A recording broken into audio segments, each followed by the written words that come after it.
Hey guys, welcome back. It's Uncle Phil. And as you guys know, this is our weekly recap where we do where Uncle Phil was right, where Uncle Phil was wrong. Always plenty of both. Before we get into it, let's just remember I'm at Uncle Phil's Locks on all social media platforms, as well as for more serious gamblers, I'm at UnclePhil'sLocks.com. Guys, let's get into it. Where Uncle Phil was right. Guys, I absolutely smashed the weekend. Just crushed it. I mean, I went 12 and 5 overall. I think that's 71%. Again, just to put it in context, I was 73% last weekend. For context, the world's best gamblers are about 56% and above. That's the top 1%. I'm well over that and in rarefied air. Not as good as 2 years ago when I started off 32 and 4, but I'll take this any day of the week, and we're just crushing it. Where Uncle Phil was wrong. Guys, I really thought the Jets had a chance to take a step up this year and battle for the AFC East supremacy. Thought their defense would be dominant. It's not. Thought Aaron Rodgers could, would have some help this year, be okay. He looked old back there in the pocket. He looked like the 40-year-old guy that he is, and just not great. So I was really concerned about them, and I think it's going to be battling New England for the last place in the AFC East, the way it looks now. Uncle Phil was right. My bonus picks on Saturday were just spot on.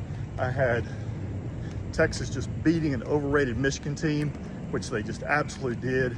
Michigan had too much to replace. Coaching is just not the same without Harbaugh. And my night game was Nebraska smashing Colorado. And that's exactly what they did. They could have named their score. Matt Rule was classy, caught off dogs in the second half, but just a smash fest, no longer prime time for Colorado. Well, Uncle Phil was wrong. I really thought Carolina would take a step forward this year. Good Lord, did you see that game? Bryce Young was actually sacked by one of his offensive linemen on one play. I'd never seen that happen. How in the world does that happen?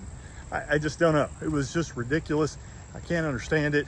Who knows how it happens, but it did. Carolina they're worse than they were last year. Uncle Phil was right.